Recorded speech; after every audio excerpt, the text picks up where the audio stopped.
Welcome to the Allen Kerr Advisors 5th quarter postgame show.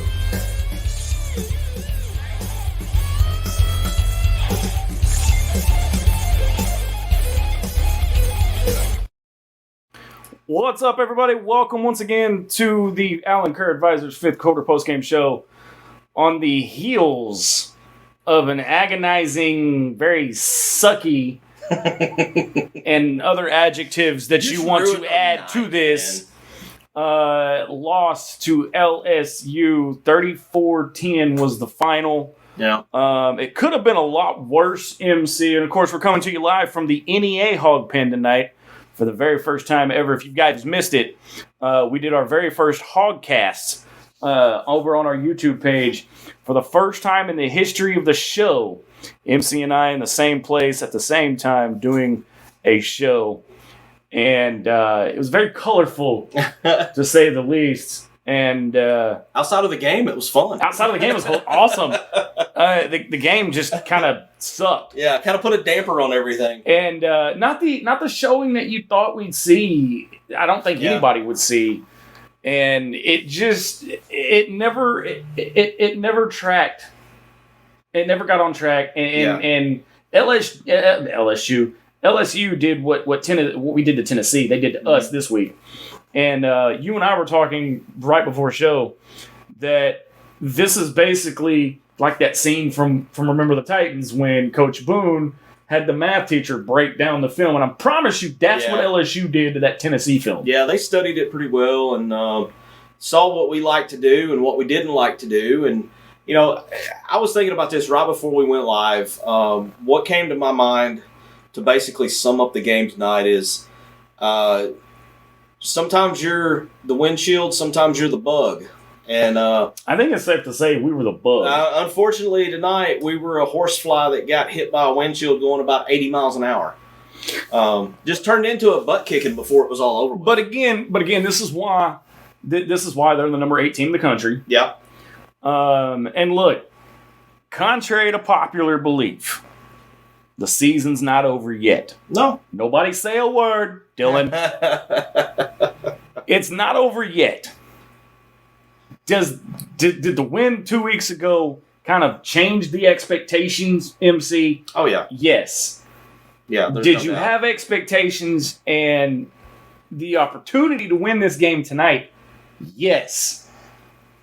But now we see exactly what LSU is and where our deficiencies are. Because you and I both pointed out, Nussmeier didn't throw the deep ball. No. He killed us from like the mid-range. Yeah. Those 8 to 10 yard passes. Yeah, just a little dinks, you know, just death by 1,000 cuts. You know, I mean, basically, we were so concerned with keeping them in front of us and not allowing the deep ball that we actually, you know, hurt ourselves more than we prospered because, I mean, pass after pass after pass. How many times did we get them in 3rd and 5, 3rd and 6, 3rd and 7? But again, here's the other kicker to that. How many false starts did we get that the crowd helped us get? But we never could capitalize on it. I mean, you'd back them up. You'd go from 3rd and 1 to about 3rd and 6, 3rd and 7, something like that. And then they would get just enough. If they needed 7, they'd get 7.5. So it's just, you know, and then the turnovers. You know, you had the bad fumble by DeBinion. Green. That's what happens. That's what happens when you miss practice. When you miss practice, yeah, your ball security suffers. And Green's interception, I think that was more of just a really good play by the defense than right a bad place decision. at the right time.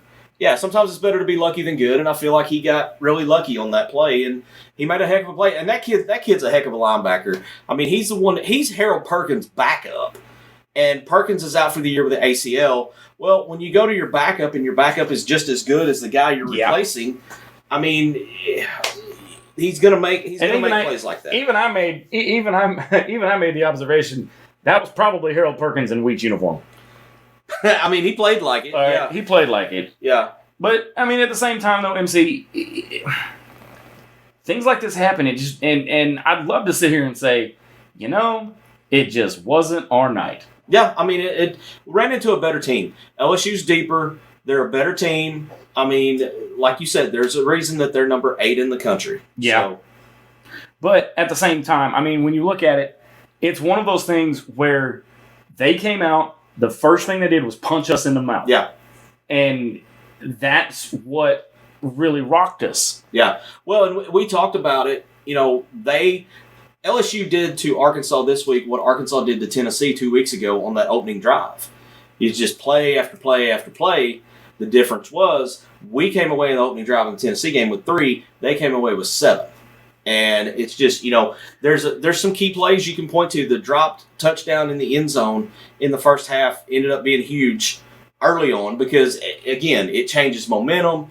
You don't really know what happens after that. The bad calls, I mean, the reverse of the targeting call, I still don't understand. That was targeting through and through. I mean, to me, based on the definition that they put on the screen during the game, it's textbook targeting. Now, like I said, we can be critics of the game all night, but I do want to point out one shining, not to fast forward to March and have that one shining moment, but Taylon Green showed a little bit of improvement where he wasn't honing in on one wide receiver. He was actually throwing the ball around. Yeah.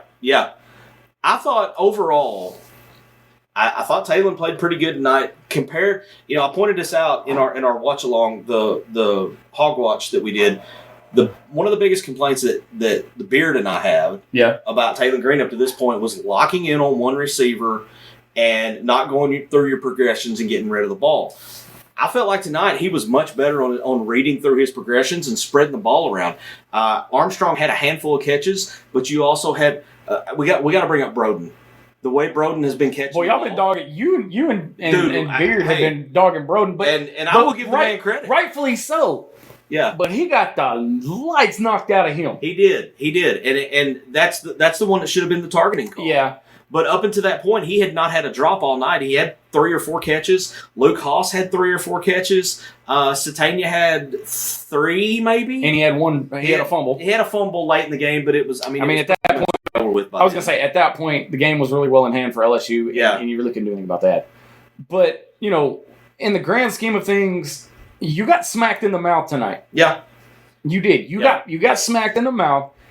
6 wins is still not off the table. No, it's still firmly there. Hell, I'll even go even a little bit further and say 8 wins aren't even off the table yet. It's not off the table. After watching Missouri earlier today, I think they're very beatable. And now I'm not sure that the Missouri game may not become a little more winnable than Mississippi State because Mississippi State has put up 2 really good performances in back-to-back weeks against 2 of the best. 2 of the best teams in the conference. And those losses only by 10 points. Yeah, I mean you lose to Georgia by 10, you lose to A&M by 10. That game's not going to be as easy as we first thought going down to Starkville. Plus the fact we brought this up in pregame, we never play well in Starkville anyway. And we haven't in a very long time. Yeah. By the way, if you see us kind of look off screen, we've got the end of the Georgia-Texas game going here. Georgia currently 7:49 to go in the game, and Georgia has a 15-point lead. It's 30-15 over number 1 Texas. And Texas this game on the move though. This game has major implications. Oh yeah. But that game next week with LSU and A&M. Yeah. That if this game holds on and Georgia upsets number 1, you could potentially be looking at the battle for the number 1 in the SEC next week. Yeah, you have 2 undefeated teams going in next week. If this game holds and Texas loses tonight, that will leave 2 undefeated teams in Texas A&M and LSU. Yeah.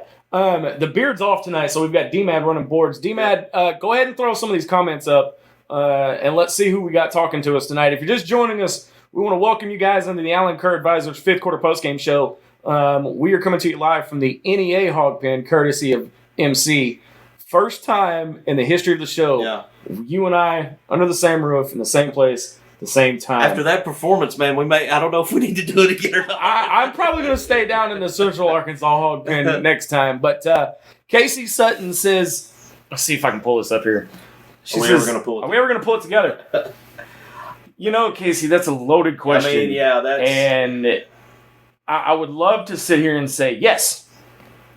But quite honestly, I don't know. Yeah, I mean, it's... Wait. Let me find some coaches speak. Wait a minute. There you go. There's your find some coaches speak.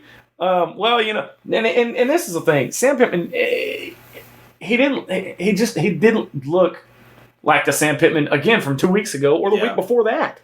He looked like the Sam Pittman from last year. Well, he was clearly frustrated in the postgame tonight. And, I had pointed out to Zach, we were listening to the postgame press conference before we went live. And I told him, I was like, he's frustrated. He's trying to keep it PG. He can't really say what he wants to say. I feel like he wants to put it very bluntly and frankly about how he felt about the night. And he just, you can't do that. Well, I mean, you can't come out and say, we freaking suck. Yeah. You could, but it's not advised. He's not Hugh Freeze. Let's put it like that. He's trying, like Zach pointed out, he's trying very hard to find his words to where he doesn't say, "I don't know what happened," or "That's not what we worked on in practice all week," which is what he got crucified for saying time and time again last year. So, by the way, if you guys missed the Hogcast or the Hog Watch, whatever we're calling it, y'all missed how good we were eating. And y'all, dude. We'll probably send some leftovers home with you. Hey, too. I'm all right with that. You know that. I'm good with that. Yeah. But, I mean, there's so much that we can go over. I mean, the penalties. I feel like, and, we were talking with the team the whole night. And just something here real quick. My old eyes are betraying me a little bit. I got to make this a little bigger so we can see. There we go. Sam Jones says the legend of Talon Turnover Green cemented itself tonight. I can't put that one on him. I'm not going to put it on him. I have to disagree, and I'm going to do it. First time I've ever done this for Sam. I got to disagree with him. Yeah. Because I'm not going to put this squarely on Talon. I'm going to put this one on the refs because you and I talked about this, especially in the first half. This is typical SEC protecting the rankings of the higher ranked teams. Those two calls, man, were at a brutal point. Or the reverse of the targeting and the non-PI on Jordan Anthony. Those were two really big moments there that I felt like could have swept the momentum back to Arkansas because you never know what's going to happen after those two plays. Did they go score? At that point, I think it was still a 10-point game maybe. So, I mean, it's still within reach at that point. You can play the ultimate what if all day. The turnover on the 2-yard line was brutal. But that was a heck of a play. It was. There was a couple of moments there, and Matt Hart and I, when we were at the Beer Fest, we were talking about the moment. Yeah. That you knew that the game was shifting away from our favor or shifting for our favor. There were several moments in this game that you just knew the game was slowly starting to slip away. Yeah. The targeting, and 90% of them was on the officials. You had the two big ones. The moment for me where I was like, ooh, we're gonna need a miracle after this was the interception there on the 2-yard line. Yeah. That's the one that's just really hard to overcome. I just, again, LSU's a better team. Does this one bother me? Yeah, it bothers me. But at the same time, I mean, we got the 24-hour rule. Right, yeah. You can sulk on it for 24 hours. Yeah. Come Monday morning, wipe it off, get ready for Mississippi State. Yeah. You're going on the road. Your next few games are very winnable. Yep, very. Unless you have a performance like you had tonight. Yeah. Brad Staten comes in and says, the real Hog showed up tonight. I knew I wasn't into the Kool-Aid that was being served. Yeah, the Kool-Aid got a little bitter tonight. It was that. I'm telling you, man. It was that sugar-free crap. We had the off week after the big win. Everybody starts drinking the Kool-Aid. I mean, even this morning, Pat McAfee and Saban and Scotty Scheffler, the guest picker on game day, all three of those guys picked Arkansas tonight. And it was just they were just better. I mean, I sound like a broken record. I keep going back to that, but they were just better. So, all right, D-Man. Throw us another one. Hold on. D-Mad, I need you to do me a favor real quick. Hit the breaking news and the upset alert. Uh-oh.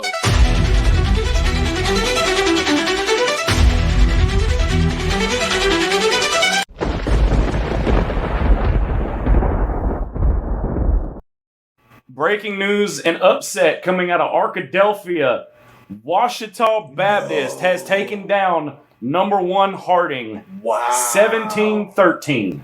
So that breaks the 23-24 Yes. straight game winning streak. Yes. Number 1 Harding beaten in Arkadelphia to Ouachita Baptist. For those of you watching here in Arkansas. That's the biggest huge. News in state right That's there. the biggest news in state, yes. But going back to this Arkansas game before we hit a break, we were playing the refs tonight, hands down. And you and I mentioned this several times. That right there was the incarnation of freaking Mark Carls. I hit that pretty hard after. Oh, Texas just got a. Did they hit the ground or did they give him the interception? No, that must have hit the ground the way he's acting. I go back to the targeting being overturned against Tyrone Broden. Broden had his best game to this point. I can't call him skillet hands anymore after tonight because he had several catches. He had one catch. His best catch of the night was wiped out by a holding call. Yeah, and had that gone our way, yeah, that would have been that would have been Sports Center top 10. Drug his toe on the sideline and made just a full extension. Used all 6'7" of him to make the catch, and it was just an absolutely phenomenal catch, and it gets wiped out by a holding penalty on Arkansas. So it's just kind of sums up the night, man. It's like one step forward, 2 steps back. And essentially that was the whole game, you know? Yeah.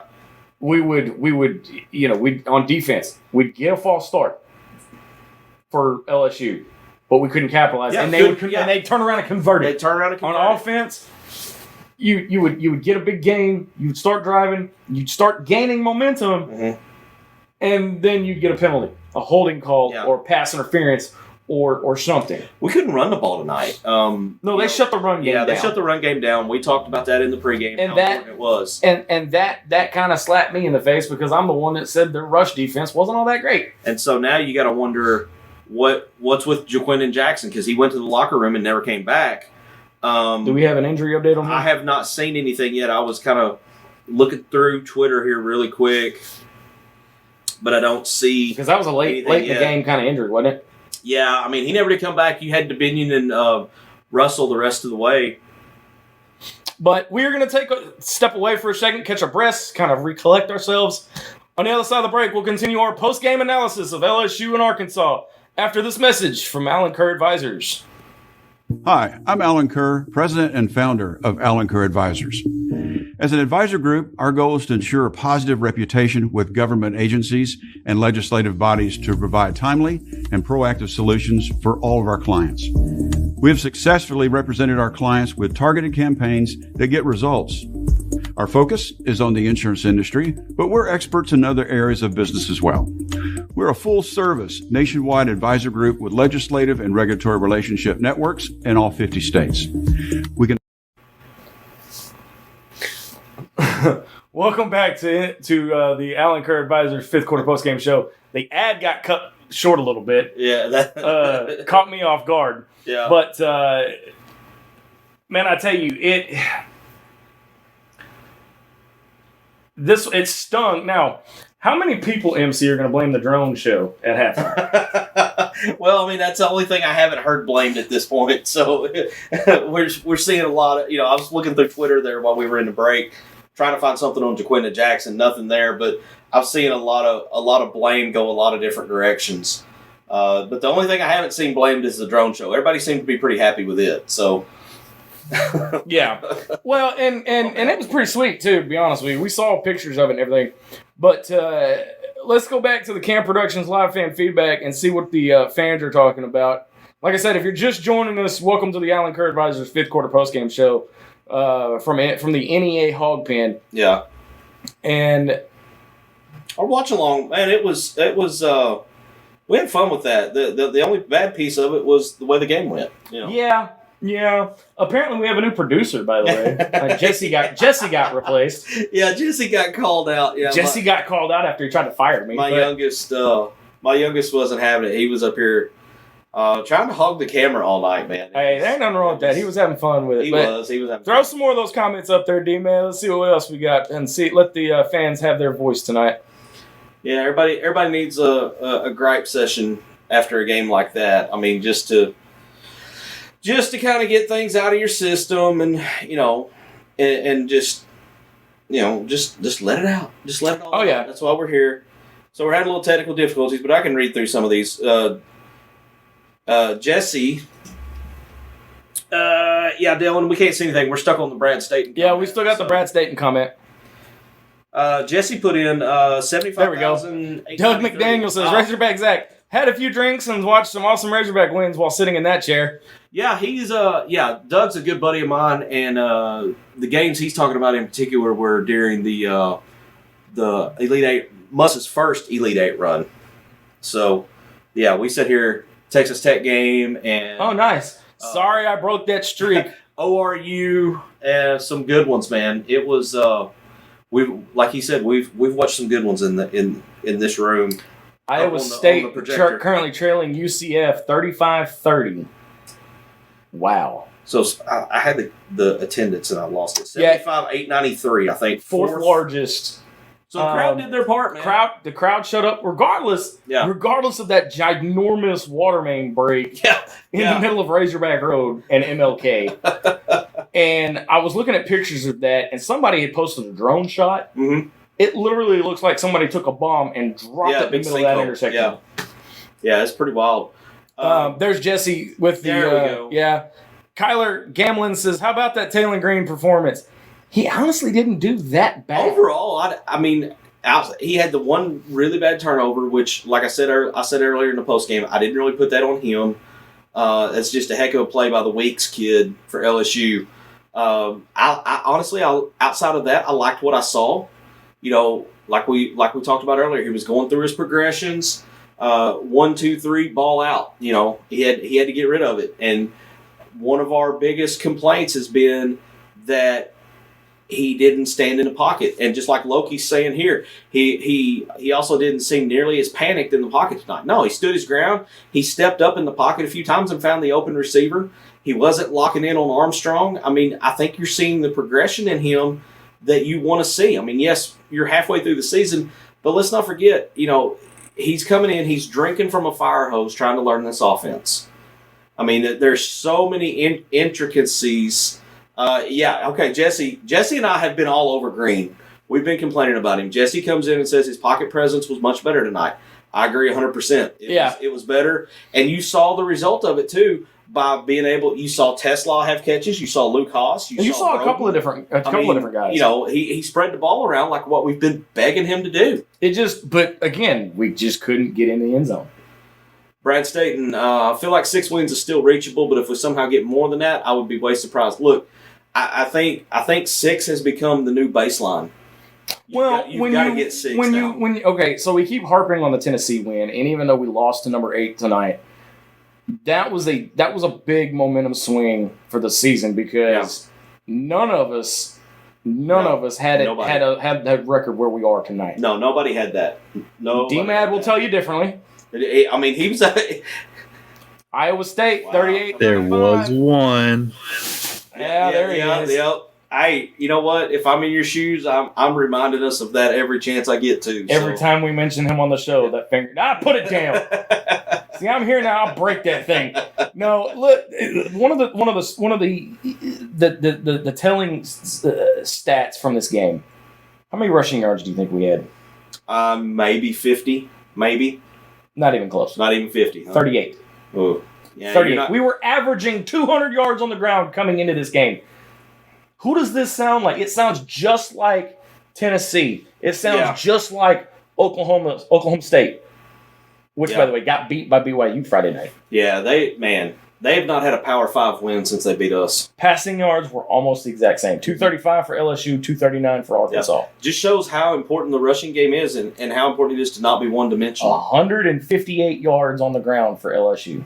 Yep. 158 yards. You can, the difference in the rushing, the turnovers. I mean, there's just certain things you can point to. Okay, let's see what Loki's saying here. Why the Kool-Aid was bitter? It got spiked with that rat poison Saban used to talk about. It wasn't just LSU punched us in the mouth. Really did it too. Yeah. Reality did it too. Yes. Reality did it too. Yes. Yeah. Sorry, my old eyes are deceiving me. Yeah, and he's the thing is he's absolutely Yeah, he's spot on. I mean, well, and so you had it, and you had the talk linger longer than usual because of the off week. Normally that would end quicker than it did. I mean, but you had 10, 11, 12 days of that Tennessee talk. Yeah, do you think that they were still hungover from that, or do you think that LSU was just that much better? I think LSU was just better. So this is we're going to take a break from the Arkansas talk for a minute, because right now there's 2 minutes to go in this Georgia-Texas game. It's 4th and 1. Georgia has the ball.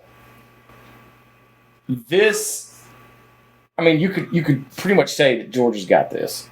I mean, you would think so. With 2:18 left, Georgia's got the ball facing a 4th and 1. I mean, it's going to take a minor miracle for Texas to come back and win at this point. But I mean, we've seen crazy things happen before. But what this does is it just takes the conference and puts another team in that mix with one loss. I mean, let me see if I can pull the standings up as it stands. That's funny, by the way. Let's see. Georgia just got stopped on the 4th and 1. It wasn't even close. He actually lost he the got yard. stuffed. Yeah, he got stuffed. All right, another comment here. JP Gregory, this all falls on Sam again. They need to force him to retire. 5 years of this crap is enough.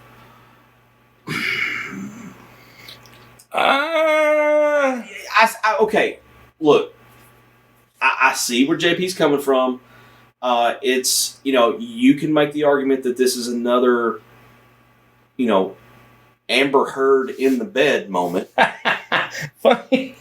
in a big what exactly are you alluding to him? Yeah, I mean, what time is it? It's after 10. It's 10:30. Okay, it's a shit the bed moment. Yeah, it's fine. I mean, I know the sponsor personally, so if he has a problem with it, I'll call him and tell him.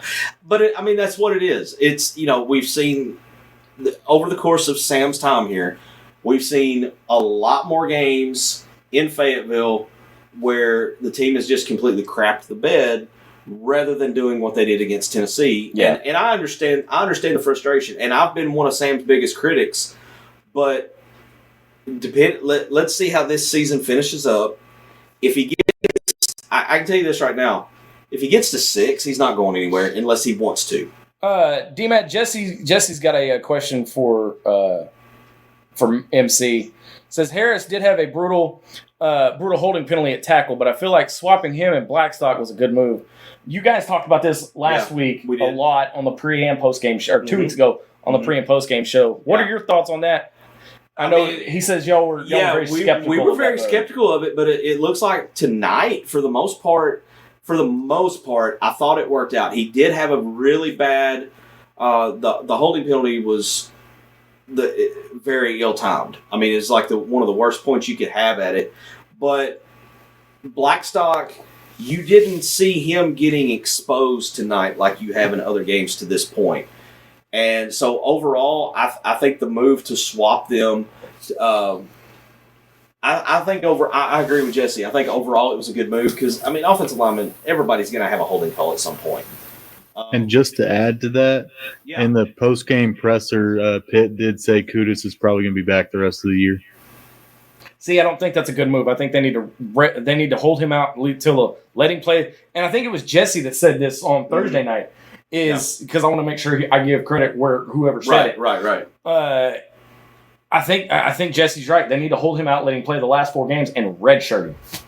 Yeah, and the only problem you run into with that is if he is not fully on board with it, you run the risk of him hitting the portal at the end of the year. Because let's face it, that's what kids do now when they face adversity. Is if they don't like the way things are going, they hit the portal. But I think getting him back in the mix, will it make a difference? Well, it depends. How rusty is he going to be? Well, he's been practicing. That's the thing. He has been practicing, but as we know, there's a difference in practice and live rounds. There is. JP was coming back and saying, he said, 6 is not enough. I'm sorry. He is the Mike Anderson of football. That's a fair statement. That is a fair statement. But JP, based on the last couple of years' trajectory, I mean, go back 3 years. You're 9-3 at the end of 2021. You are on top of. I say on top of the mountain. Well, you're pretty damn close to the You're top pretty of the close mountain. based on where we had come from, because Yes, we were all in absolutely. the dark ages. Yes. You're riding a wave, and then you come in, and I've said this many times. Then you come in and have a 7-6 season, and take a very, very, very mediocre Kansas team to 3 overtimes, blowing a 3-touchdown lead. Yeah. By the way, I don't completely disagree with what JP's saying. no, but He's if got a you're very valid point. if you go through 3-9, 4-8 last year, Yeah, 4-8. 4-8 last year, and if you're 6-6 this year, you're on the right track. I mean, that's you've done the dip, and now you seem to be kind of coming on the way back up. Because look, you can't win them all the time. Well, and I mean, let's just face it. We're this year. If you had told me in August that this team was going to be, what are we setting at, 4-3? 4-3, 4-3, 2-2 in SEC. 4-3, 2-2 in SEC on October 19th, I would have told you I'll take that all day, because I had predicted maybe one SEC win all year. I mean, look at my record. My record was 3-9. I had 4-8. I picked 4-8 coming into the season because I didn't have any faith. You didn't have any faith, but we also didn't know. And the closer the season got, you also looked at it as, okay, this team has the opportunity, has the chance to do 3-9, right, or 9-3. Yeah. Okay. Anything in between. You come out and you lay a 70 on Pine Bluff High School. Sorry, UAPB fans. I'm calling it like I see it. Yeah, that was. You have a few minor mistakes against Oklahoma State. Mm-hmm. You could have easily come into this game 6-0. You could have been. Yeah. I mean, there's a case for that, because you had your chances at Oklahoma State. You had your chances against Texas A&M, and you just couldn't. Again, like tonight, when you had your chances, you couldn't capitalize. This one just got out of hand tonight. Yeah. Our great sponsor from Meeks Design Company, Baxter Meeks. Which, by the way, Baxter, I'm still scared about my mystery shirt. I keep bugging MC to see if he'll give me some kind of a hint to it. Yeah, I don't even know. I don't even have any details. But he says, when you haven't been relevant in over a decade, 6-6 isn't bad. Arkansas could be a perennial 8-4 in the SEC. That's not bad. But we have to be able to string together some 8-4 seasons to get good recruits. I would agree. And I mean, look at Kentucky. Kentucky's a perennial. I mean, they're right in that 9-3, 8-4, the occasional 10-2. Yeah, they're what we need to be. Yeah, and you also look at, if you go back and look at the first 3 or 4 years of Mark Stoops, there wasn't a lot of success there, but they've hung with him, and he's turned out some pretty decent seasons the last 2 or 3 years. I mean, I think he's going on 7, maybe 8 seasons there now. He's been there a while. Yeah, because wasn't Joker Phillips the one before him? I think so. I think he was. I think he needs to call. I think he needs to call Bob and get some. Get some pointers. I may have to look that up. But let's bring in D-Mad real quick. D-Mad's got something to add. D-Mad, what you got, man? So I'm just scrolling over Twitter, kind of just going over reactions, and this person put it's actually my brother. He says the team does not know how to handle success. Never has under Pittman and never will. I mean, that's I can't argue with that. I can't argue with that. I mean, what else can you say to that? To close out my Mark Stoops point, he has been the coach at Kentucky since 2013. He is 76-69 overall, just above 500. I was trying to get the year-by-year breakdown. Let's see. Okay, first year Kentucky, 2-10. Woo. Followed that up with back-to-back 5-7s. Followed that up with back-to-back 7-6s. 2018, 10-3. 2019, 8-5. Shortened COVID year, 5-6. 2021, they went 10-3. And then 22 and 23, he's had 7-6 seasons, and they are currently 3-4 this year. So, you talk about riding a roller coaster. I mean, he's kind of been up and down a little bit. We have Georgia just picked something. Georgia is taking victory formation. Down goes number 1 Texas again. We got this pick right, and we didn't even try. Yeah. The only reason we got it right is because we hate Texas, and we weren't going to. 30-15, Texas goes down, and here's the thing. This right here. And we said this Thursday night. the SEC now is wide open. Wide open. You don't know who's gonna Is wide open. Aaron Weatherford, which by the way, Aaron is Dave's producer from the Dave Ellsworth show. Oh yeah, real cool dude. Which by the way, Aaron, thank you guys for letting me come on Fridays. It's been a lot of fun. But he just has one thing to say. Yuck. Yeah. I mean that's that sums it up pretty well.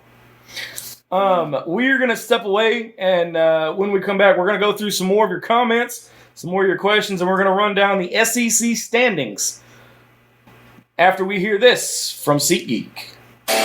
Hey, Hog Fanatics. We at Inside the Hog Pen are thrilled to announce that SeatGeek is now a sponsor.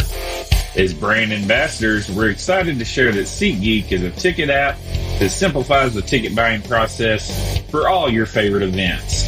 They provide a 0 to 10 score for each ticket, with green indicating a good deal and red indicating a not so good deal. As a special offer, Hog Fanatics can get $20 off their first ticket purchase by using the code INSIDEHOGPEN. Check out our socials for the link, and remember to use the code INSIDEHOGPEN. Yeah! Welcome back to the Allen Kerr Advisors fifth quarter postgame show. Razorback Zach, Marcus MC Carlton in the flesh, I might add, coming to you from the NEA Hog Pen. And it's been a wild night. We've had the Harris Made Chef Services tailgate show, had our first Hogcast of the year. Yeah. And now we've got the Allen Kerr Advisors fifth quarter postgame show. And Heath Waldrop. Sorry, that was my mistake. I was not mispronouncing it. That my brain doesn't work.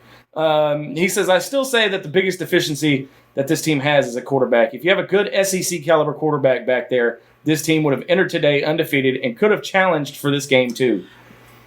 Based on the performances in the games we lost, you can't argue that. I mean, that's, if... Please tell me the Guardians are winning this game. I don't know. That's why I flipped it over to Or not the Guardians. I don't completely disagree with Heath's take there. I agree with Aaron. He says the SEC is eating itself alive. Yeah, you have a lot of years where they cannibalize themselves. It is. Let me see if I can pull up the standings here as they sit right now, because I think we've still got one game. Or are we done for the night? That Georgia-Texas game was the last one. I think that was it for the SEC. I don't think anybody's got. I mean, we're deep into conference play now. Nobody's going to be playing anybody out west or anything. So the SEC's done for the week, and here are your SEC standings. Let me see if I can get in here. Hey MC. Yeah. Brad Staten's wanting to know if you're playing the Sega right now. I am not playing the Sega. I have my YouTube TV through my Xbox. I wish y'all could see this. I'm trying to change the channel right now to find what games are going on. So no, I'm not preoccupied with a Sega. Wait, I got you back. He's blowing off steam, y'all. He's blowing off steam. We'll post the score later. Yeah, I'm gonna be like that Bama fan that went and played college football and beat Vandy like 400 or nothing. 400 to nothing after they lost. Here's the SEC standings as they stand, and these are updated, by the way. Yeah. At the very top, 6-1, you have Texas A&M and LSU. A&M is 4-0. LSU's 3-0 in conference. They're both 6-1. That game next week, and I believe it's in College Station. No, it's in Baton Rouge. Saturday night in Death Valley. That's going to determine the number one spot in the SEC. Yep, for right now. Okay, I have a feeling A&M's going to run away with it. Boy, I don't know, man. You're talking Saturday night in Death Valley. That's a bit of a rivalry game, because if you remember when we lost our Black Friday game with LSU, it's because they started playing Texas A&M. That's true, too. And at third, you've got Texas at 2-0. Actually, they're 2-1 in conference now. And then you have Tennessee, Georgia, Missouri, Vanderbilt, Alabama, Arkansas, Florida, South Carolina, number 18, Ole Miss, all the way at the bottom, because they're 1-2 in conference. Yeah, they're 1-2. What are we, 2-2? 2-2. Look down at the very bottom. Who's got the goose eggs?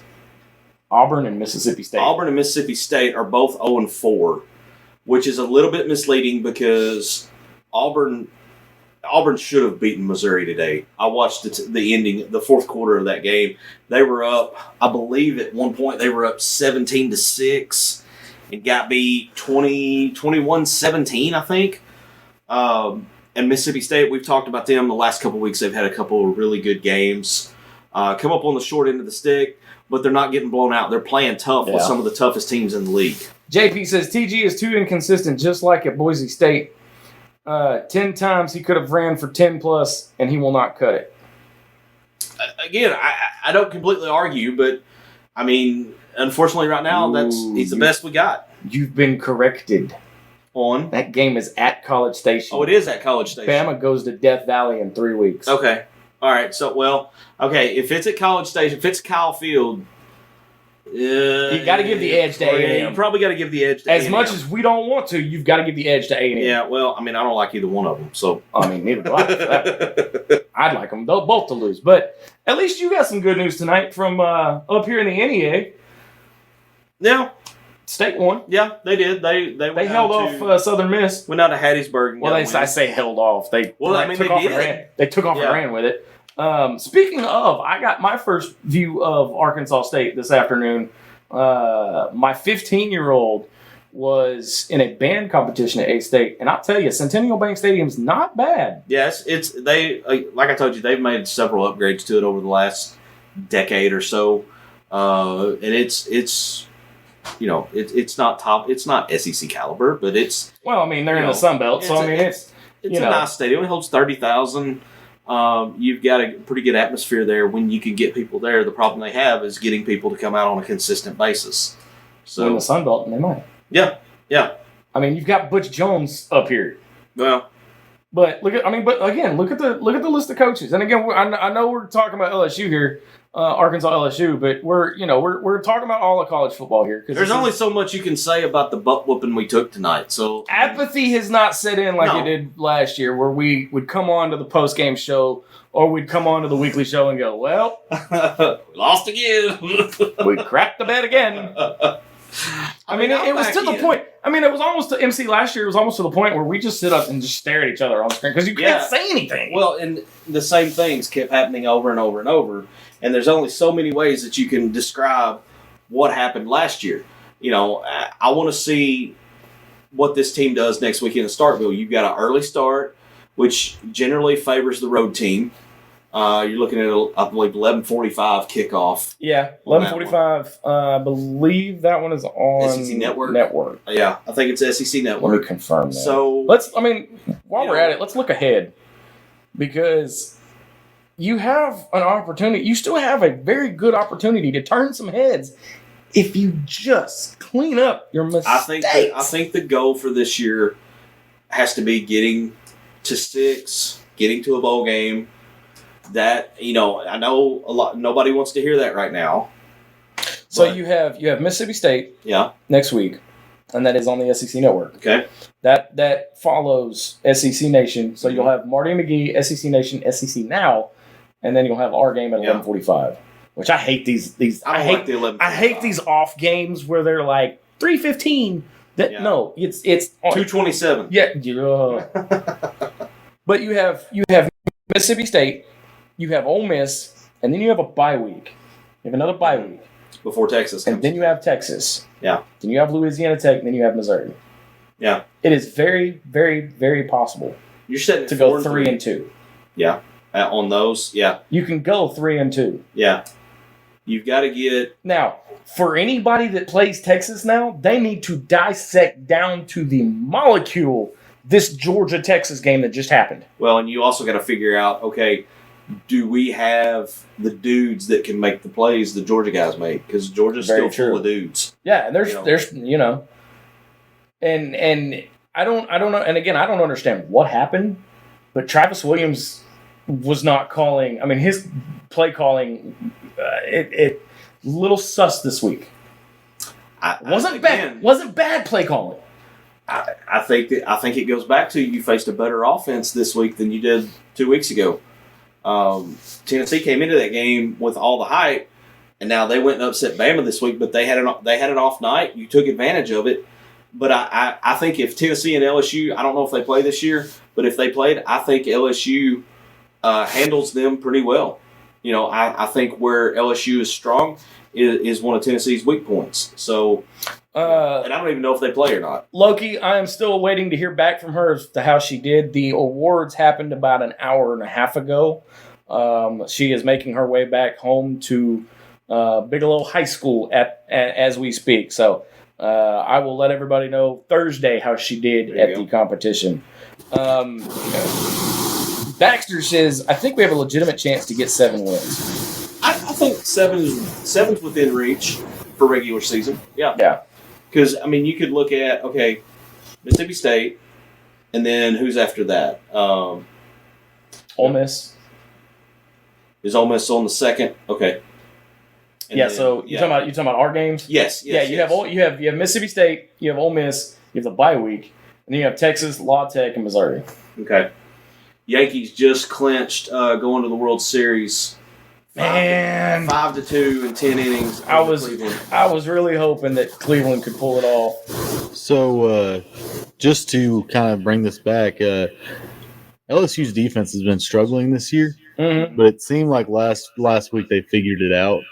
And if you remember, they got Missouri's defensive coordinator from last year, and Missouri had, I think it was a top at least 25 defense, and they're starting to round that corner looking like that too. Yeah, doesn't it make you sick though, knowing that Missouri had that good of a defense? Missouri they had a better year last year. Well, they win 10, 11 games, something like that. So they are not the same team. No, when you get thumped by Texas A&M 41-10, being a top 10 school. Yeah, that was pretty brutal. Why could that not have happened? But if you can, so you got the 2 Mississippi schools coming up. Just go get the W. I don't care if it's 51-48 or if it's 10-7. You got to come out of Starkville with a W next week. You have to. There is no excuse to drop that game. You have to go get that one. You have to show that you can bounce back after a bad loss like tonight, which is, to some of the points that have been made tonight, this is where Pittman teams have struggled historically in the past. Yes. After a bad loss, 1 loss turns into 2, 2 turns into 3. We've seen that before. You have to avoid that at all costs. There's also been a disturbing trend. Yeah, very disturbing. Yes. Well, this is another disturbing trend. Arkansas, I've been saying this past couple of weeks, I don't trust them to score more than 20 points. If you look back all the way to Oklahoma State, UAB was the last time we scored more than 20 points in the game. Yeah. And that's not good. No, and that, again, who does that fall on? Is it the talent on the field, or is it Bobby Petrino calling the offense? I'm going to ask the question. It may be a dumb question, but it's one that everybody's going to ask. Who does that fall on? Is it the level of talent? Is it the inexperience at the SEC level of Taylor Green and some of the players on offense, or is it Bobby Petrino's play calling? Or is it a combination of all three? Because of the players that we have. Okay, so here's my take on that. My take is that what we've seen to this point on the play calling, let's go prior to tonight. Okay, we have seen whether it's through the breakdown that DJ Williams does or instant replays from alternate camera angles. How many times have we seen wide receivers running wide open down the field? Several. Taylor doesn't see them. Several. Now we didn't see. I don't know that we had those type of situations tonight because felt like his pocket presence was better. He spread the ball around to receivers, but you can't go back to what we had before where he was locking in on Armstrong or whoever. Right. Broden. He had a tendency to kind of lock in on Broden a little bit too. And that's okay though, because he's been consistently locking in on Armstrong, but he has to stop locking in on receivers because these D-backs for these SEC schools watch his eyes. Yeah, J.P. Gregory he's fired up tonight, but he has good points. I can't really argue with him. He says it's talent. That's what happens when you go get a QB that was at Boise State and got benched there. He was there for a reason and not at a bigger school. Okay, but JP, wasn't this the quarterback? Was this not the quarterback that Bobby Petrino personally went and got? To my knowledge, that's If I'm incorrect, somebody say something. But it seems like I remember hearing that you got when Bobby came on, that was they That's went his to the guy. portal looking for a quarterback after KJ left, and who now is a third string quarterback at UCF. yeah, Bobby wanted him out of high school when he was at Missouri State, but he couldn't get a 3-star recruit to come to Missouri State, so he went to Boise. Ooh, okay, so not a good look for Bobby. So I'll be the one to say it. It's not a good look for Bobby. Yeah, and and JP comes back and he says because of what he thought he could fix, and it's not happening. I mean, I still go back to tonight. I felt like he was better than he has been. Yeah, tonight he was, but look at the level of defense he was playing. Right. Yeah. All right. Now everybody's going to argue he played a tougher defense against Tennessee. You couldn't tell that because Tennessee was just off their game. All right. Yeah. Lightning struck and we were able to beat Tennessee. We took advantage. Is it a fluke win now that we've lost to LSU? Maybe, maybe not. I mean, I don't want to say yes, but I don't want to say no either. But sometimes you have to have those to turn a season around. We were all pretty frustrated prior to that Tennessee game. We were all very frustrated. I am not as frustrated after the loss tonight as I was prior to the Tennessee win because I felt like we were underachieving. I mean, tonight we just I looked honestly asleep. feel like tonight we just got our butt kicked by a better team. Yeah, we just looked asleep. I mean, you can point out to a few key plays that were momentum killers, but I really feel like, my initial thoughts after the game, they were just better. They made the plays that they had to have. Right. All the third down conversions. I mean, they were 80% on third down conversions. That is unheard you of. give that up, you're not going to beat anybody. We were even looking at Nussmeier's numbers, and he was like 22 of 33. for like 230, for like 223, 233 yards. Right at 10 yards a pass. Right at 10 yards. And if you remember, those 10 yards were the third down conversions. Yeah. Yeah, I mean, that's Will that's Hicks. what would happen. Will Hicks says Dominion fumble changed the game. There was a couple of them. Yeah. There was a couple of them that changed the game. That was a major part of it. But the two missed field goals. Was it a missed field goal or two missed field goals? I think it was two, wasn't it? He missed 42. He hit from 51. Yeah, explain that Did to he me. try another one? I don't think he did. I think he was 1 for 2 on the night. Explain that one to me. How the hell do you miss a 42-yarder and then nail a 51-yarder like it was nothing? Freaking kickers. That's all Your you can say own there. Kickers. Your one job in practice is to just kick field goals. And you're going to tell me you can't hit them.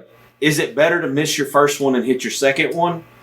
Or why can't you hit them both? Well, yeah. I mean, yeah, that's the ultimate question. Why can't you hit them both? Just hit them both. That's my question. But even Cam Little would occasionally miss one. They're dogging you about your controller, by the way. I mean, what do you want me to do? I'm trying to find ball games, So another thing we can talk about, the offensive line looked so much better today than they have in the past. I think the switching of the Blackstock and Harris was a big thing. I also think Talon did a really good job of sliding the line to the blitz and not letting the pressure get to him. He was making a lot of good decisions at the line of scrimmage. I didn't think he had that bad of a performance tonight. Nico Davalier, or Davier, or however you want to pronounce it. When he was at Maumelle High School, it was Davalier. Mm-hmm. All right. When he had those first couple of penalties, that hurt us. He should be a lot better than that. Hey, D-Man, throw up Will Hicks' comment. I want to see what Zach has to say about this, about the bye week. Will Hicks comes in and says, I seriously think that the bye week hurt us. Well, here's the thing. I said this on Thursday's show. We have, the last 4 years, we've been undefeated coming out of the bye week. Okay? We have, we looked good coming out of the bye week. I don't know what it was about this week. I don't know what it was. I won't necessarily say that it hurt us, but it certainly didn't help us, it looks like. Well, I mean, because here's the thing. This game would have been a whole lot worse if you played Tennessee and LSU back-to-back and did not have that week break. well, and also if you don't have that week break, Taylor Green probably doesn't play. No. That's why I'm saying this game would be a whole lot worse because, number one, and I'm not saying Malachi Singleton couldn't get the job done, all right? But they would eat his lunch. If they they shut us down like this with Taylor Green, they completely shut us down. It could have been real ugly. If you're not as healthy if this game was back to back. Yeah, not only him, but there were a couple other guys that were fighting some nagging injuries. Luke Haas, for instance. Haas, we finally saw several catches from him. He looked healthier. He looked healthier. He still doesn't look like the Luke Haas of last year, but I think. Well, didn't he have the fumble at the end there, or was that? That was Satania. That was Satania. Okay. Yeah, that was Satania. That had the fumble in the early fourth quarter, maybe. But it was another one of them. I swear to God, I think a body's fixing to jump out of this refrigerator. That scares the crap out of me every time. It was just one of the moments where you're just like, yeah. All right, let's see what Jesse says here. I think the coaching staff counted their chickens before they hatched, thinking Cam Little would still be here. Excellent kicker committed for next year, but that left us in a bad spot this year. Well, so okay, hang on. Didn't he say? Didn't Cam Little say he was coming back, and then all of a sudden he suddenly admits he's going, or suddenly says he's going to the draft? Maybe, but we've got. I don't know what's happened, but if you go and you look at the roster, there is a kicker on the roster that's not the one that's out. It's not Caleb. No, but we've got I don't even know how to say his name. We've got a kicker on the roster who has not seen the field yet. That if you read his bio, it's talking about he was a 5-star kicker in high school. I have a thing for that. I'm gonna tell you in a minute. D-Mad, put up Aaron's comment. Aaron Hagens. She says, I think we felt a little defeated when we have refs that aren't making calls like they're supposed to. And I also agree with Will. The bye week hurt us as well. Again, it did not hurt us, but it didn't help us either, like I had said a few minutes ago. But I completely agree with her comment when she says that it takes a little bit of wind out of your sail when you know that it needs to be a certain call, but the refs aren't making it. But they're making it for LSU. Well, Curls. I think she's got a point there because after the targeting call was overturned and the no PI with Jordan Anthony. That's the two calls that stick out of my head the most. Yeah, and you could see body language change in the players. You could see it change. I'm trying to find this kid that's JP, and D-Matt, I apologize, I'm jumping around here. JP says the kicker situation goes back to getting players from lesser schools they were at. The schools they were where for a reason. JP, try breathe, dude, and try that comment again because that sounded like something I would say. I can't even keep up with you. So take another shot at that comment if you don't mind. Are you looking for that the kicker that was a 5-star kicker? Yes, Charlie Von der Meeden. Okay, what? Here, I'll share the screen. 46. Okay, Charlie Von der Meeden. Thank you. So, okay. He's a freshman. He apparently handles kickoffs. Coming out of high school, he kicked off 3 times for 192 yards while tallying a pair of touchbacks against Pine Bluff in the opener. That's the only stats he has. He's a freshman from Tomball, Texas, rated a 5-star kicker and number 12 kicker in the nation. So my question, thank you for putting that on the screen. My question is, WTF? Why have we not seen this guy? Is he struggling that much in practice? That Shipley is the better option than him. Okay, so here's what I've learned when it comes to the star system. Mm-hmm. You've got a player coming out of Texas who's a 5-star. Yeah. They commit to Arkansas, they're immediately a 3-star. Normally, I've seen that happen. Yeah. Okay. You could have one drop. I don't believe, and the star system itself is so antiquated. It's antiqued. Yeah. It's outdated. Okay, I don't believe, and again, the kid might be able to kick, but there's, I'm not going to sit here and say Scott Fountain doesn't know what he's doing because we see the kicking situation. I mean, hell, at this point, take Savage and put her in a damn kicking uniform. Let her kick the damn ball. I mean, she's been pushing for a kicking job. Let this kid do it. See what he's got. Obviously, they're not seeing something they want to see out of him in practice, or he would get a shot. But I don't know. To me, it's like, okay, if this kid is as highly as right, because he's number 12 kicker in the country. I mean, and we saw somebody had a comment earlier about kickers being head cases. Spot on. Yeah. But why not, if Shipley comes out, let's say Shipley comes out next week and goes 0 for 2. Do you give, Vander Merden, Bersha, Swedish chef dude, do you give him a shot? We have that on tape. We're adding that to the intro. We're finding, right? But no, here's the thing: you have to consistency. You can't keep. And I will say this: did that just say wiffle ball all-star game at midnight? Go up one. Yes, it does. It's all right. It's on the Ocho. All right. Hey, more power to you. Sorry, ADHD moment. I know, but it jump. I mean, you have to have consistency. It's like, okay, Taylor Green's not the answer, so you're going to put in a true freshman who's not as mobile, who doesn't run as. I mean, I say he's not as mobile. He scrambles, yes. Okay, he scrambles. Right. But when he's in the pocket, he's like a statue. Okay? And unfortunately, you can't do that in the SEC. Yeah. All right, so as we're getting ready to wrap this up, because Zach's got a heck of a drive to get home tonight from the NEA Hog Pen. Your final thought on the LSU game? And it sucked. Yeah. Fair enough. It sucked. All right. But you've got 24 hours. Yeah. To kind of lick your wounds. Yep. All right. You take Sunday off. You get cleaned up. You rest.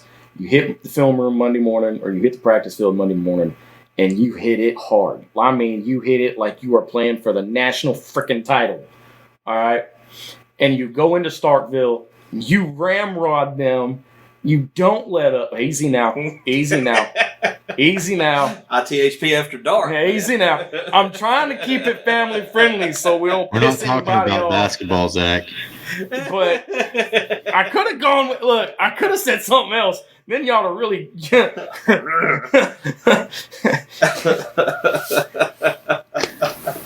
Got I him. get what you're saying. You got to go down Oh, you broke me. You got to go establish. You dominance. you do. You put the ball gag in their mouth and you establish on. damn. Wow. Okay. Sausage. Yeah, you got. I don't set trust. the tone. How about that? How about we say set the tone? Not after you saying that. Hell no. Bring out the gimp. Now Zach, we know are what you sure doing you're at going the- back to Little Rock at the NBA tonight? Hog Pen. That's how You they sure do you're things driving up back here. to Little Rock tonight, Zach? I think you might be staying with MC. I'm leaving Northeast Arkansas as fast as I hell can.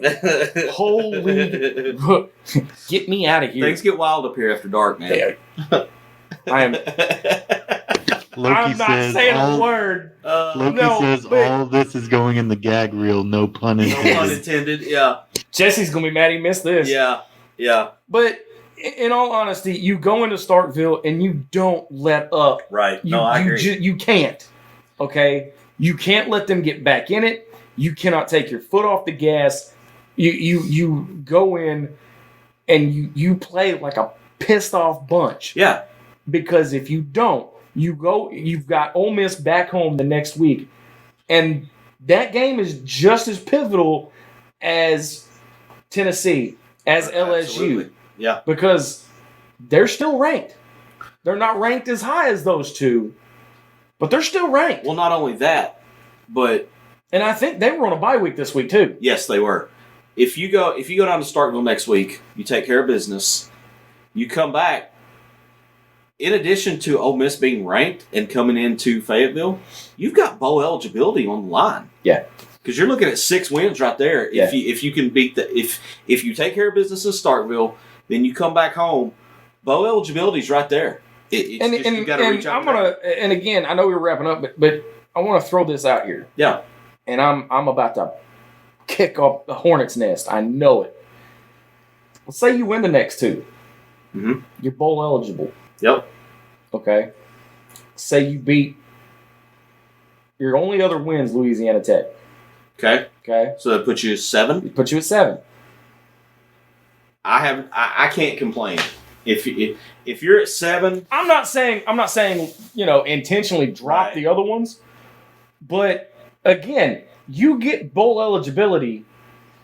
All you got to do is beat Louisiana Tech and Missouri, and you're an 8-4 team right there. Yeah, I mean, I'd be okay dropping Texas.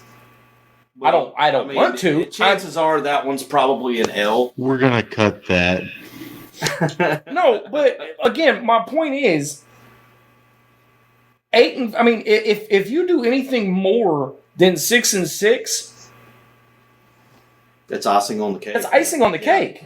Especially when you had, I mean, the two of us here, we had a combined. If you combined our preseason predictions, they were going to win 7. Yeah, Because I had 4, you had 3. I had 3. Okay, so if you go 8-4 and you drop who you got left? You got. I mean, if you go 8 to win 8, your only loss that Would you're be going to Texas, have left wouldn't it? would be Texas. Yeah. So if you lose to Texas and win the rest of them, I'd still say that's a success. I mean, I would not have a problem with that. 4-1 in your last 5 games. Yeah.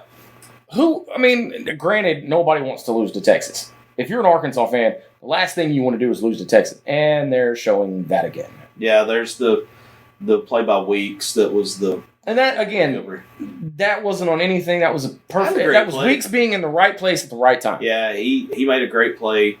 But LSU had to go 2 again, yards to score. you have so. if you go 4-1 in these last 5 games, that's okay because you're at 8-4 for the season. Yeah, I mean, And you're right back in the mix of the SEC. Look, if you're setting at 8-4 after the Missouri game, Kool-Aid's going to taste pretty daggum good. And I don't want to drink no more Kool-Aid. And I'm gonna have to put some crow out on my smoker, because I'm gonna have a heck of a lot Do of a little bit, and if they go Aaron 8-4. and if Aaron is still watching, he'll get this reference. Do a little bit better. Dave gave me ice cold. It was still frozen. Like it was just, and he only gave me salt and pepper. Yeah, to put I on. will at least put it on the smoker and season it up. But I mean, even at 7 wins, I'm still gonna have a lot of crow to eat. What I'm saying is, if you hit bowl eligibility, Yeah. and you're not going into Louisiana Tech, you're not going into Missouri fighting for a bowl game, fighting for bowl eligibility, you can breathe a little bit easier. Don't let up, but you can Right. breathe a little bit easier knowing, hey, we've made a bowl game. Yeah. It's a successful season. Now, you might get, the Sun Bowl, Cheez-It, Jimmy Kimmel Bowl. I don't care if you go into Birmingham right now. A bowl is a bowl right now. You might get Shreveport, you might get Mobile, hell, you might even get Liberty. And if you get Liberty, I don't count it out. I might go. I will be there if they're in the Liberty Bowl. Yeah, We going. Well, that would be fun, wouldn't it? Doing a show from the Liberty Bowl, that'd be trippy. Pack your Kevlar. That's all I gotta say. We'll call Bum. yeah.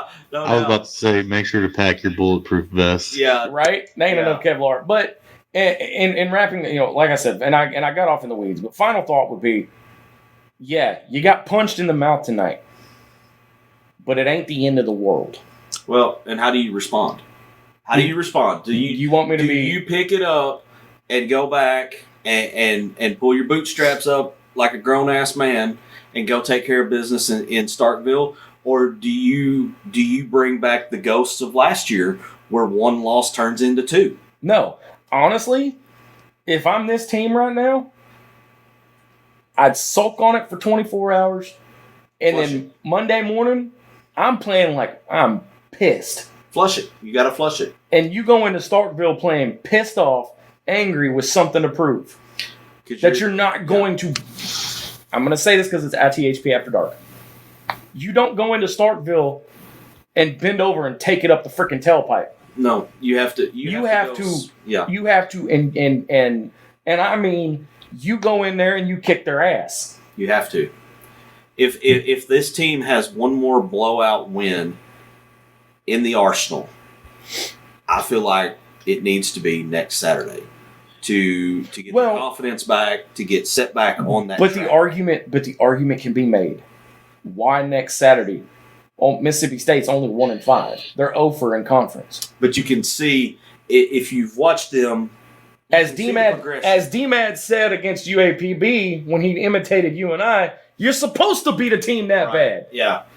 But there is a big difference between Mississippi State and UAPB. There is. And they are showing signs of getting better, like we've talked about.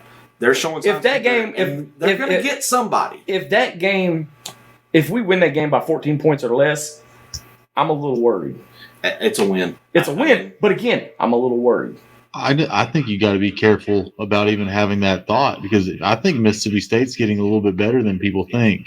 They played Texas, they played Georgia, and they played Texas A&M today. They've only lost. I think they've scored about 20 points in each of those 3 games. Well, Georgia and A&M were both 10 points. Yes, difference. If you go in there just lackadaisical Texas, like you were today, they held Texas close for at least a half. I think so. If you go in there lackadaisical today, like you did today, you're gonna get your ass whooped. Yeah. So, what are your final thoughts, MC? Take your butt kicking, like you said. Take your 24 hours, flush it, come back to work Monday, and start getting ready for Starkville, because they're not going to feel sorry for you, because they're not. They're going to exploit your weakness. They're in as desperate need of a win as Arkansas is now, if not maybe a little more. And like D-Mad pointed out, you're seeing this team continue to get better and better every week. And my prediction on Mississippi State is they're going to get somebody they're not supposed to get before the end of the season, and we don't want it to be us. I'm going to hear a lot of crap Thursday night from Jesse. Well, I am. That's all right. It was probably happening one way or the other. That's all right. Jesse's a good dude. Hey, by the way, folks, I want to give you guys a heads up.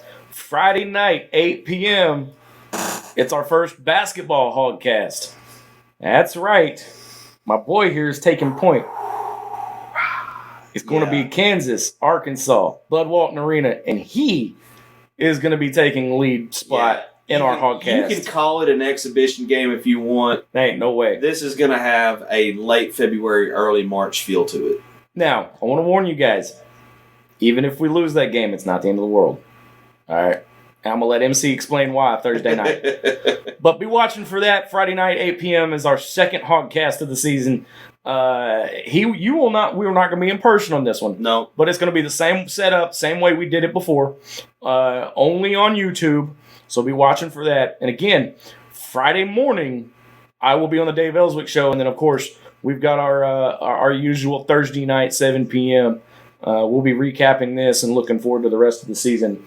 And I believe there'll be another MC School of Hog Hoops that night. Oh, absolutely. I mean, you can't be that close to the so once again, this game and not have Thursday, Friday, Saturday, 3 days of coverage of Inside the Hog Pen. So you want to stay with it. If you're watching this from anywhere other than our Facebook page or our YouTube page, go over there, like, share, follow, subscribe, do what you got to do to make sure you stay up to date for all things happening here at Inside the Hog Pen. Go like and follow our podcast channel. We've got a lot of stuff happening there. And we want to give a big shout out to all of our sponsors: Meeks Design Company, Cam Productions, Allen Kerr Advisors, Harris Made Chef Services, SeatGeek. And of course, all of this could not be possible because we are presented by Rock City Wraps. Final thoughts before we get out of here? Man, I enjoyed the night. This was fun. We will do this again at some point. I don't know when, I don't know where, but we will do it again. I don't know if you were watching the team chat when we were going through all the food and everything. They're all going to try to converge on Jonesboro the next time we do one of these. Hey, like I said, the more people that come, the more food I'll make, and I'll expand the menu a little bit if I know I got more. Oh God, I'm on our 8 for a week. But hey, I'm going home with leftovers, so by the time Thursday gets here, I may end up looking like Fat Albert or the Nutty Professor. But I have figured out real quick that I'm gonna have to do something where I change the angle of the camera because I'm sitting over here looking like I'm about 6 months pregnant right now. Just the way that the camera's hitting me, so I keep trying to change my position. Right. Keep my arms right here crossed, but I can't. When I'm sitting here like this, I can't suck it in. I have to kind of just make the best of it. But Well, hey man, I appreciate you having me out. It's been fun. Davis and Aaron have been fantastic. You guys have been fantastic hosts for putting up with me. But that's going to do it for the Allen Kerr Advisors 5th quarter postgame show. Next week, it all goes down again. Thursday night, 7 p.m. is when we start. Friday, we've got a full day. Saturday, we've got a full day. You're not going to want to miss it. For Marcus MC Carlton, I'm Razorback Zach. Thank you all for joining the Allen Kerr Advisors 5th quarter postgame show. If you're driving, be safe. And we'll see you next time. So long, everybody. Hey, Hog Fanatics. We at Inside the Hog Pen are thrilled to announce that SeatGeek is now a sponsor. As brand ambassadors, we're excited to share that SeatGeek is a ticket app that simplifies the ticket buying process for all your favorite events. They provide a 0 to 10 score for each ticket, with green indicating a good deal and red indicating a not so good deal. As a special offer, Hog Fanatics can get $20 off their first ticket purchase by using the code INSIDEHOGPEN. Check out our socials for the link, and remember to use the code INSIDEHOGPEN. Yeah!